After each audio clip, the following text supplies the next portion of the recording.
পৃথিবীতে প্রথম শস্যদানাটি রূপিত হয়েছিল নারীর হাতে। আবার পৃথিবীতে মানুষের অস্তিত্ব টিকে আছে নারীর মাতৃত্বের গুণেই। নারীর রয়েছে ধৈর্য আর পুরুষের রয়েছে বল। এই মেলবন্ধনেই চলছে আমাদের পৃথিবী। আজ 8ই মার্চ বিশ্ব নারী দিবস। আজকে বিশ্ব নারী দিবসের শুভেচ্ছা জানিয়ে বাংলাদেশ টেলিভিশন চট্টগ্রামের নারী দিবসের বিশেষ আলোচনা অনুষ্ঠানটি শুরু করছি। সকলকে সাদর আমন্ত্রণ। আজকে আমাদের অনুষ্ঠানে দুজন গুণী ব্যক্তিকে আমরা আমাদের সাথে পেয়েছি। সেই গুণী দুজন নারী হলেন, আমি জেলি চৌধুরী, চট্টগ্রাম মহানগর মহিলা দলের সাধারণ সম্পাদক। আরেকজন রয়েছেন, আমি হচ্ছি লাইলুন নাহার, সহযোগী অধ্যাপক, মনোবিজ্ঞান বিভাগ, চট্টগ্রাম বিশ্ববিদ্যালয়। 2026 সাল। আমরা অনেকটুকু সময় পেরিয়ে এসেছি সংগ্রামের মাধ্যমে। এই সংগ্রাম নারীদের অধিকার আদায়ের সংগ্রাম। এই সংগ্রামটি শুরু হয়েছিল 1908 সাল থেকে, যা এখনো বহমান। 2026 সালে এসে জাতিসংঘ অফিসিয়ালি থিম হিসেবে যেই স্লোগানটিকে নিয়েছে, right, justice, action for all women and girls, যার আক্ষরিক অর্থ হচ্ছে অধিকার, ন্যায় বিচার ও কর্ম সকল নারী ও কন্যার জন্য। পাশাপাশি বিশ্বব্যাপী ক্যাম্পেইনিং থিম হিসেবে রয়েছে গিভ টু গেইন, যার অর্থ দাঁড়াচ্ছে দেওয়ার মাধ্যমেই অর্জন। আমরা আজকে এই সকল বিষয়গুলো নিয়েই আমাদের আলোচকদের সাথে আলোচনা করব। প্রথমেই আমি চলে যাচ্ছি আমাদের শ্রদ্ধেয় আলোচক জেলি চৌধুরীর কাছে। আজকে এই নারী দিবসে এসে আমরা দেখতে পাচ্ছি নারীদের অধিকার আদায়ের সংগ্রামটা এখনো চালু রয়েছে। আমরা 2026-এ এসেও কি এই অধিকারটুকু ঠিকভাবে আদায় করতে পেরেছি? আজকে আন্তর্জাতিক নারী দিবসে আমি সারা বিশ্বের নারীদের আন্তরিক শুভেচ্ছা জানাচ্ছি। প্রতি বছরই দেখি আমরা আন্তর্জাতিক নারী দিবস আসলেই সেমিনার, সিম্পোজিয়াম বিভিন্ন জায়গায় ডাকাডাকি শুরু হয়ে যায়। আজকে এখানে আলোচনা, কালকে ওখানে আলোচনা। কিন্তু এটা কেন হবে? আমরা কি আদৌ আমাদের অধিকার প্রতিষ্ঠা করতে পেরেছি? পারি নাই। শুধু ঘরে বসে আমরা শুধু এই সেমিনার, সিম্পোজিয়াম করলে আমাদের কোনো লাভ হয় না। আজকে দেখেন আমরা পুরুষ শাসিত সমাজে আমরা এত অবহেলিত, নারীরা কিন্তু প্রতিনিয়ত ঘরে বাইরে সব জায়গায় কিন্তু লাঞ্ছিত হচ্ছে, নিপীড়িত হচ্ছে। যে আপনি একটু আগেই বলেছেন মহিলারা ধৈর্যশীল এবং পুরুষদের বল, এই দুইটা মিলেই কিন্তু চলছে সমাজে, শোষিত হচ্ছে নারীর উপর নির্যাতন। আমরা এই অবধি এই যুগে এসে এখনও আমরা নারীরা নির্যাতিত হচ্ছি, আমরা কোনো প্রতিবাদ করতে পারছি না। আমাদের তো এইভাবে নির্যাতিত হলে হবে না, আমাদের নারীদেরকে প্রতিবাদ করতে হবে। হ্যাঁ, আমি বলি কোনো দৃষ্টিতে, যেমন অনেক জায়গায় নারীরা, আমরা কিন্তু নারীরা এখনও আগের চেয়ে তুলনামূলকভাবে আমরা এগিয়ে আছি। কিন্তু প্রথম কিন্তু নারীরাই কিন্তু, আপনি বলেন ভাষা আন্দোলন থেকে শুরু করে বলেন, নারীর অবদানের কথা বলেন, স্বাধীনতা যুদ্ধের কথা বলেন, নারীরা আন্দোলন সংগ্রামে সব কিছুতে, রাষ্ট্রের যে কোনো সংকটময় মুহূর্তে কিন্তু নারীরা কিন্তু সবার আগে থাকে এবং পুরুষের ঢাল হয়ে তারা সামনের কাতারেই থাকে। এটা নিশ্চয়ই আপনারা জানেন। কিন্তু বর্তমান যুগে এসে আমরা কি সেই নারীরা কি আমরা সেই অধিকারটুকু আদায় করতে পেরেছি? মোটেও না। আমরা যদিও সব জায়গায় বিচরণ করছি, কোনো ক্ষেত্রে কোনো জায়গায় আমরা অফিস আদালতে কিংবা বিভিন্ন জায়গায়, কিন্তু সমান আচরণটা কিন্তু আমরা পাচ্ছি না। একটা পুরুষের জন্য যে এটা থাকবে, মহিলার জন্য আর একটু বেশি কনসিডার করা। যেমন একজন মহিলা অসুস্থ, তার বাচ্চা অসুস্থ, তাকে যদি একটু বাসায় তাড়াতাড়ি যেতে হয়, সেখানে কোনো কনসিডার নাই। কিন্তু আমাদের উপর এই নির্যাতন ঘরে বাইরে সব জায়গায় নির্যাতন করা হচ্ছে। আমাদেরকে, নারীদেরকে শক্ত অবস্থানে আসতে হবে। আমাদেরকে ঘরে বসে বাইরে গিয়ে আমাদেরকে প্রতিবাদ করতে হবে, প্রত্যেকটা জায়গায় প্রত্যেককে আমাদেরকে ইনভলভ করতে হবে, প্রত্যেকটা অফিসে আদালতে আমাদের দাবিগুলো তুলে ধরতে হবে, আপনারা দেখেন যে আজকে আমাদের বর্তমান সরকার যিনি আসছেন তিনি কিন্তু একটা মহৎ উদ্যোগ নিয়েছেন, যেটা নাকি আমি বলবো নারীদের ক্ষমতায়নের জন্য, নারীদের মূল্যায়ন করার জন্য। দেখেন আপনি একটা ফ্যামিলি কার্ড যে উনি করেছেন, এটা না করলেও উনি পারতেন, আমাদের নির্বাচনী ইস্তেহারে কিন্তু এটা ছিল। উনি কিন্তু প্রতিটা ফ্যামিলিতে ঘরের প্রধান নারীকে কিন্তু তিনি সেই ফ্যামিলি কার্ডটা তিনি দিচ্ছেন। আমি মনে করি এখান থেকেই শুরু হোক যাত্রাটা, আমাদের অধিকারটা আমাদেরকে আদায় করে নিতে হবে। এবারে আমরা আমাদের দ্বিতীয় আলোচক লাইলুন নাহার আপার কাছে যাচ্ছি। আপা, আমাদের নারীদের যে অধিকার তার মাত্র 64% একজন নারী ভোগ করতে পারছে, এই ব্যাপারে আপনার মতামতটা কি? প্রথমত যেটা হচ্ছে যে বাংলাদেশের প্রেক্ষাপটে বলবো, স্বাধীনতার 50 বছর পরেও যে আমাদেরকে বলতে হচ্ছে নারী অধিকার, নারী সমন্বয়হীনতার যে অভাবগুলো আমরা অনুভব করছি আমাদের পরিবার, সমাজ, রাষ্ট্রের প্রত্যেকটা ক্ষেত্রে। আপনি যেটা বলেন যে 64% আমাদের যে সুরক্ষার কথা বলা হচ্ছে, আমি যদি একটি গবেষণার কথা বলি যে আমাদের আইন ও সালিশ কেন্দ্রে গত 2025 জানুয়ারি থেকে জুলাই পর্যন্ত 6 মাস ব্যাপী যে গবেষণাটা তারা করেছেন, সেখানে দেখা গেছে 363 জন নারী কোনো না কোনোভাবে বিভিন্ন নারী প্রতিহিংসার শিকার। সেখানে শুধুমাত্র যে শুধু নারী তা কিন্তু না, সেখানে ছোট 2 বছরের শিশুও আছে।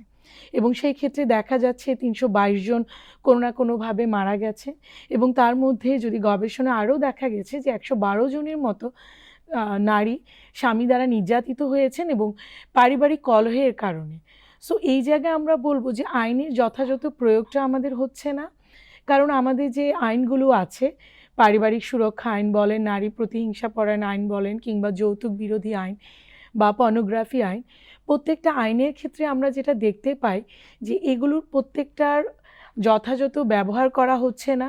কারণ যতক্ষণ না আমাদের যে আইন নিয়ে যারা কাজ করেন তারাও নারীর প্রতি সহনশীল হবেন, ততক্ষণ পর্যন্ত এই আমাদের আইনের দীর্ঘসূত্রিতার জন্য যিনি ভিকটিম, তাকে প্রতিনিয়ত দাঁড়ে দাঁড়ে ঘুরতে হচ্ছে।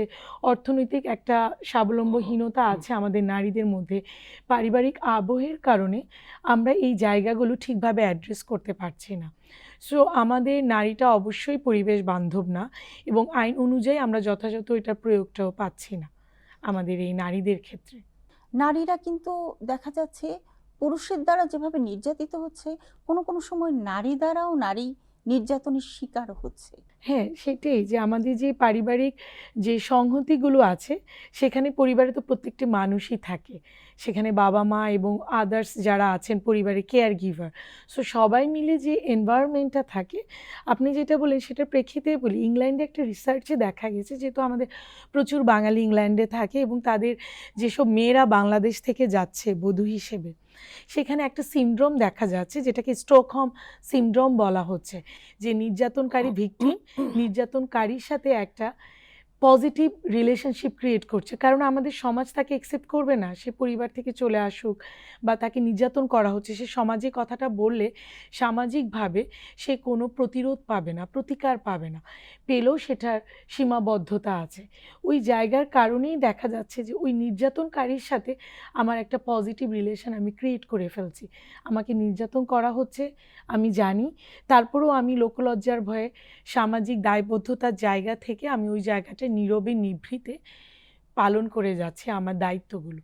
কিন্তু সেটা আসলে আমাদের খুবই দুঃখজনক, এবং এটার জন্য অবশ্য আমাদের অনেকগুলো কাজ করতে হবে, পদক্ষেপ নিতে হবে। লাইলুন নাহার আপার কথার রেশ ধরেই বলছি, আপার কাছে জিজ্ঞেস করলাম নারী নারী দ্বারা নির্যাতিত হচ্ছে। আপনি যেহেতু রাজনীতিক ক্ষেত্রে আছেন, সেখানে কিন্তু আপনাকে পুরুষের সাথে কাঁধে কাঁধ মিলিয়ে কাজ করতে হচ্ছে। সেখানে আপনারা কতটা বৈষম্যের শিকার হচ্ছেন? অবশ্যই আমরা বৈষম্যের শিকার হচ্ছি। আমরা নারী বলে আমাদের সেই মূল্যায়নটা হয় না রাজনীতিতে না, আমি তো আগেই বলেছি সব জায়গায় সেটা হয় না। আপনি দেখেন, আপনি একজন নেতা, সাপোজ আমি একজন নেত্রী, হ্যাঁ, আমরা যখন মঞ্চে বসবো, কোনো অনুষ্ঠান হবে, আপনি এখানে মঞ্চ ভরে গেল পুরুষদের, কিন্তু আপনি দেখা যাবে আপনি মহিলা দলের একজন সেক্রেটারি অথবা প্রেসিডেন্ট, আপনি কি সেখানে ডাকছে না মঞ্চে নারী হিসাবে একজন নারীকে অন্তত তারা প্রেসিডেন্ট সেক্রেটারি সেই মূল্যায়নটা করতে পারে। আমরা এটার জন্য চেঁচামেচি করি, কিন্তু কখনো তারা আমাদেরকে সেটা করতে চায় না। কিংবা আপনি গেলেন, সামনের সারিতে বসে আছে সবাই, একজন নারীকে আমি শ্রদ্ধা করি, সেই নারী তো আপনার মা, আপনার বোন, আপনার ভাবি, এটাই তো হতে পারে। একজন বসে থাকবে, কেউ তাদেরকে কোনো জায়গা দেবে না। তো আমরা সব জায়গায় সেখানে আমরা বৈষম্যের শিকার হচ্ছি। আপনি একজন লয়ার, আপনার কাছে একজন নির্যাতিত পুরুষ গেল, একজন নারীকে হত্যা করে ফেলবে, আপনি কিন্তু টাকার বিনিময়ে তাকে সাপোর্ট করছেন, তাই না? আপনি টাকার বিনিময়ে তার মামলাটা কিন্তু খালাস করে দিচ্ছেন, এটা করছেন, ওটা করছেন, এটা শেষ কেন আমি সেটা করব? আমি তো একজন নারী, আমি নির্যাতিত হয়েছি, আমাকে মেরেছে, সঠিক বিচার যেটা সেটা আপনি করবেন। আপনি টাকার বিনিময়ে তার কাছে কেন বিক্রি হয়ে যাবেন? আপনি উকিল বলে তার পক্ষে আপনি কথা বলছেন। যে আমি উকিলদের কোনো করছি না, আমি বলছি একটা কথা দেখাচ্ছি যে আমরা প্রতিটা ক্ষেত্রেই তো আমরা নির্যাতিত হচ্ছি, ঘরে বাইরে, অফিস আদালতে, সব জায়গায়। রাজনীতিতে আর বেশি বৈষম্যের শিকার হচ্ছে। হ্যাঁ, রাজনীতিতে যেমন আমরা দেখছি যে এখনো কিন্তু আমরা পার্লামেন্টের নারীদের জন্য সংরক্ষিত আসনই রাখা হচ্ছে। নারীরা কিন্তু সরাসরি ইয়েতে ওভাবে এখনো যেতে পারছেন না। এত বছরের সংগ্রামের পরও রাস্তাটা আমাদের জন্য প্রসারিত হচ্ছে না। এটা ইদানিং আমি কিছুদিন সময় লাগবে, এটা অবশ্যই সরাসরি নির্বাচনটা হয়ে যাবে। আমরাও চাই নারীরা, আমি আজকে এত বছর রাজনীতি করছি, আমার পরিচয়টা কতটুকু এটা আমি নির্বাচন করলে তখন আমি বুঝতে পারবো আমাকে মানুষ কিভাবে গ্রহণ করছে। আমিও চাই নির্বাচন নারীদের সরাসরি হোক। আপা, আপনার কাছে যাচ্ছি আবার। আমাদের আসলে নারীদের অধিকার, ন্যায় বিচার, এই দুটো বিষয় পুরোপুরি নির্ভর করছে আমাদের পদক্ষেপ আমরা কি নিচ্ছি এটার উপর। আসলে আমাদের ধর্মীয়, রাজনৈতিক, অর্থনৈতিক এই দিকগুলো বিবেচনা করে আমাদের কর্মকৌশলগুলো কি অবলম্বন করা যেতে পারে? হ্যাঁ, আমাদের যেটা বলেছেন যে আমাদের রাজনৈতিক বা ধর্মীয় প্রেক্ষাপটে কিন্তু আমাদেরকে কিছুক্ষণ আগে আপাও বলেছেন যে ওনার রাজনীতির অভিজ্ঞতার কথা। তো যেটা হচ্ছে আমাদেরকে খুব সাপ্রেস করে রাখা হয়।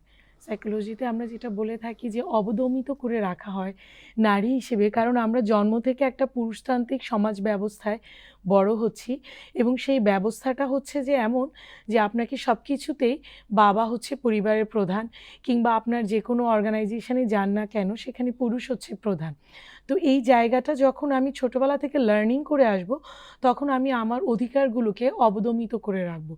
যেখানে আমার ন্যায়ের কথা বলার দরকার সেখানে আমি অনেক সময় বলতে গেলেও বাধাগ্রস্ত হব, আমি বলবো না। সেই ক্ষেত্রে আমরা যেটা বলবো, আমাদের পাঠ্যপুস্তকে এবং শিক্ষা ব্যবস্থায় ছোটোবেলা থেকেই যদি মেসেজগুলো পজিটিভলি দেয়া হয়, কারণ উন্নত দেশে আমরা যাচ্ছি, উন্নত দেশে সব কিছু আমরা গ্রহণ করছি, টেকনোলজিগুলো গ্রহণ করছি, কিন্তু এই সমন্বয়হীনতা কেন? সেখানেও যেমন নারী পুরুষ সমানভাবে কাজ করছে, তাদেরকে পজিটিভলি ইভ্যালুয়েট করা হচ্ছে প্রত্যেকটা সেক্টরে। সো আমি মনে করি যে এই যে সমন্বয়হীনতার জায়গাটা আমাদেরকে গুরুত্ব দিতে হবে। পাঠ্যপুস্তকে যথাযথভাবে নারী পুরুষের অধিকারগুলো তুলে ধরতে হবে, তাদের দায়িত্ব কর্তব্যগুলো করতে হবে। শুধুমাত্র যে একটা মেয়েকে রান্নাঘর কি সেটা বুঝতে হবে, একটা ছেলে বুঝবে না, নট নেসেসারি। কারণ এখন আমাদের যে জেনারেশন চলে আসছে, ওয়ার্ল্ড ওয়াইড যে টেকনোলজির প্রভাবগুলো আমরা দেখতে পাচ্ছি, সো আমরা খুব দ্রুতই কিন্তু জিনিসগুলোকে ওভারকাম করতে পারবো যদি আমাদেরকে ছোটোবেলা থেকে লার্নিংগুলো দেওয়া হয়। আরেকটা হচ্ছে আমরা বিভিন্ন অ্যাপসের মাধ্যমে আমাদের যে নারী বান্ধব সুরক্ষাগুলো নিয়ে কাজ করতে পারি। যেমন আমাদের জানেন যে রিসেন্ট খুবগুলো ধর্ষণ রিলেটেড অনেকগুলো ঘটনা আমরা দেখতে পাচ্ছি, যেগুলো আমরা খুব বেদনাহত হচ্ছি এবং আমরা জানি সেগুলোর আসলে বিচার হবে না।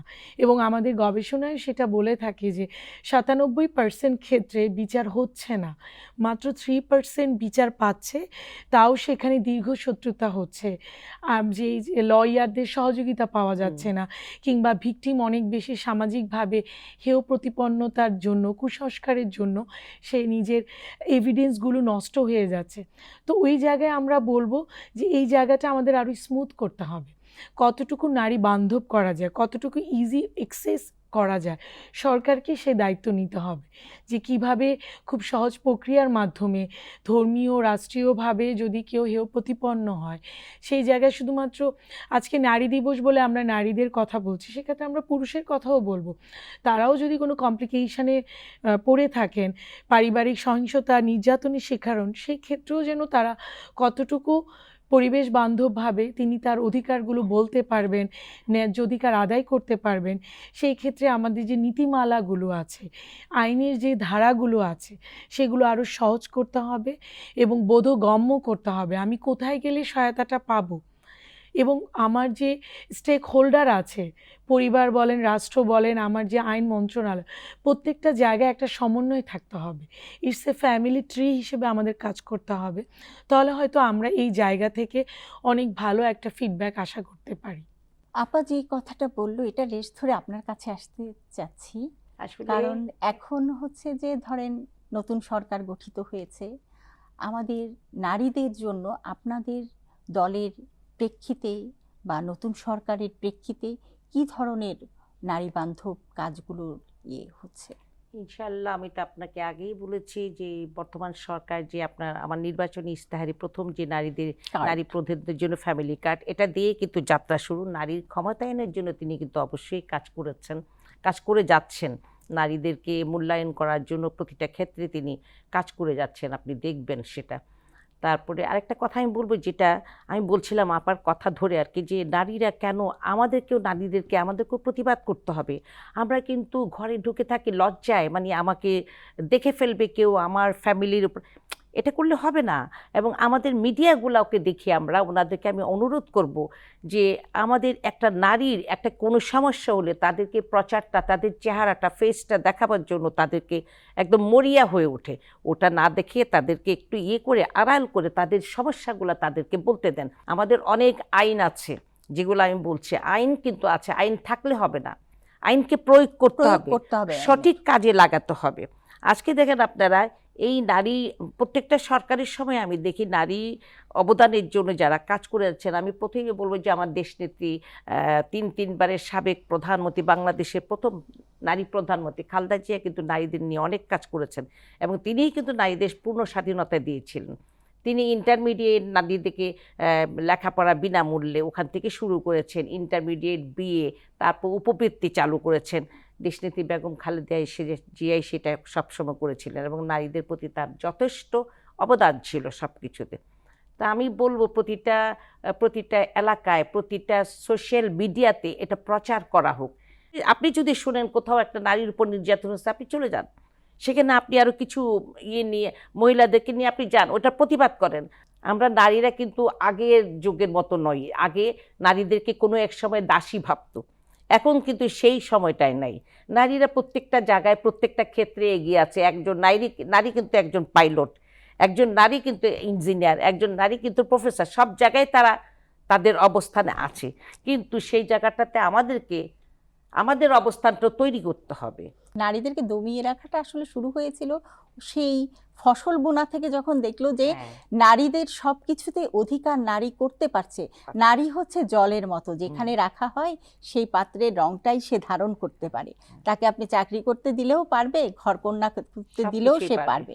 তখন পুরুষ সমাজ যখন দেখলো যে একমাত্র বল দিয়েই তাদেরকে আমরা আটকিয়ে রাখতে পারবো, তারপর থেকেই কিন্তু এই নারী এবং পুরুষের মধ্যে বৈষম্যটা শুরু হয়েছে।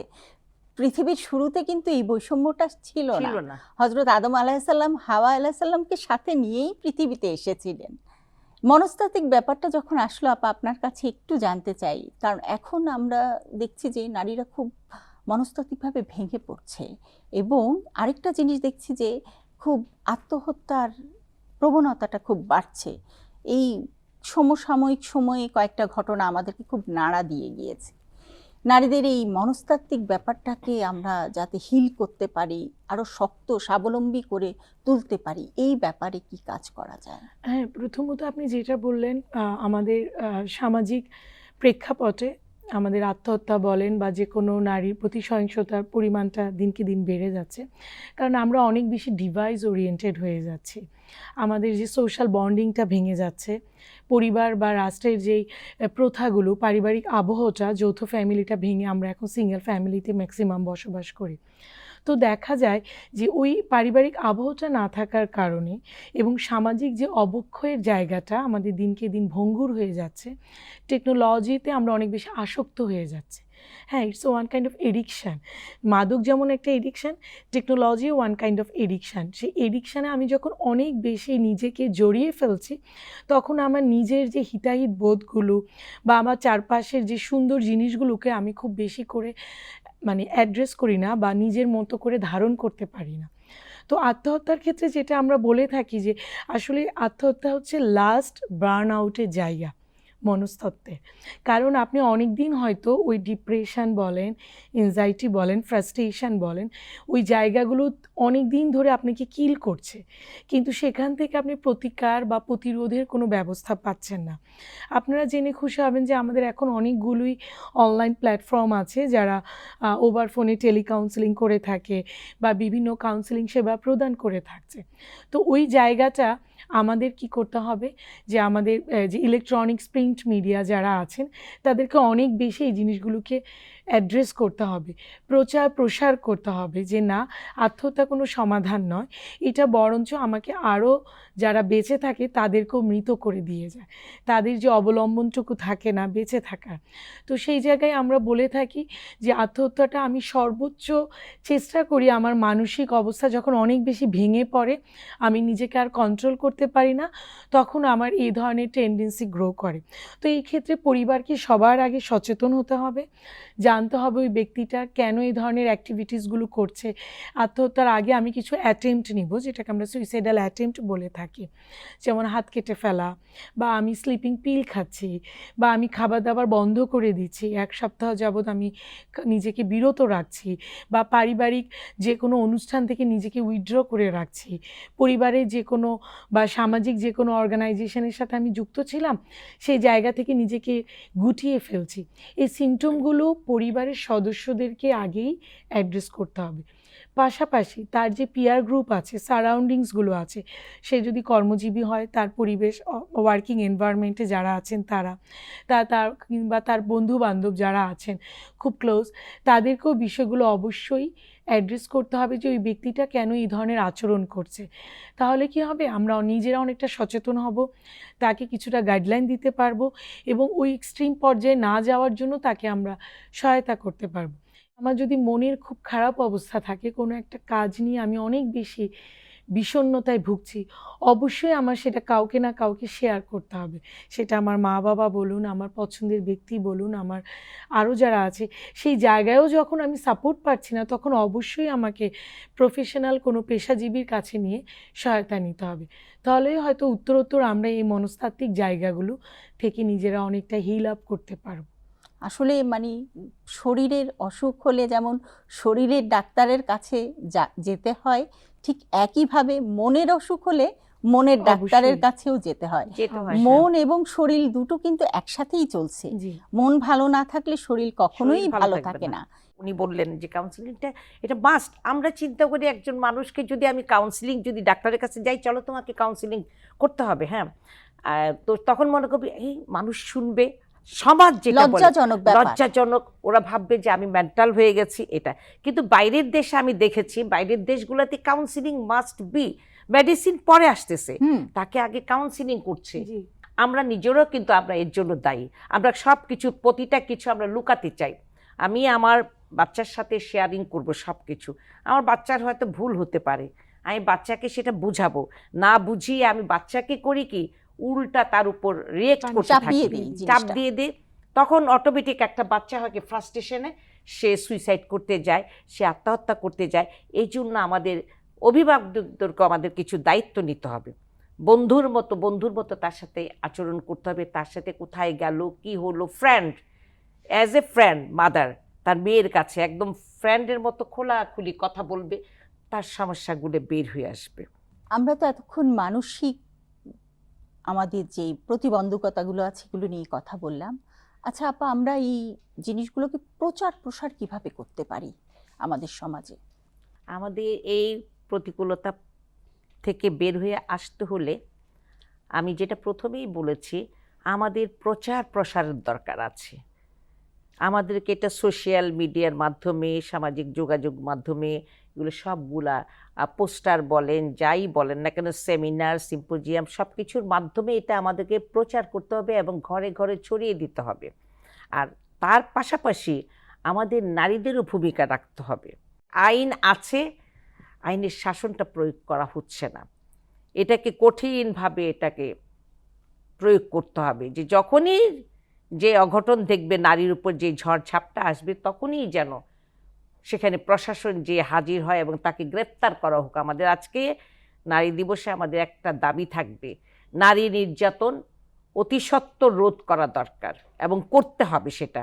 না হলে বাংলাদেশের সকল নারীরা কিন্তু আবার রাজপথে বেরিয়ে আসবে, সেই তাদের প্রতিবাদ, সেই তাদের কণ্ঠস্বর নিয়ে তারা আসবে। নারী নির্যাতন বন্ধ হোক। আপনাদের দুজনকেই আজকের আলোচনায় অংশগ্রহণ করার জন্য আন্তরিক ধন্যবাদ। একটি দিন শুধু নারী দিবস হলে হবে না, আমাদের বাকি 364 দিনও নারীদের কথাটা, নারীদের অধিকারের কথাটা মাথায় রেখে চলতে হবে। তাহলেই নারীর মুক্তির জায়গাটা আরও প্রসারিত হবে, নারী হবে নিরাপদ, সমাজে নারী আর হবে না অবহেলিত। আসুন আমরা সবাই একটি নারী বান্ধব সমাজ, নারী বান্ধব দেশ গড়ে তুলি। আজকের অনুষ্ঠান এখানেই শেষ করছি। ধন্যবাদ।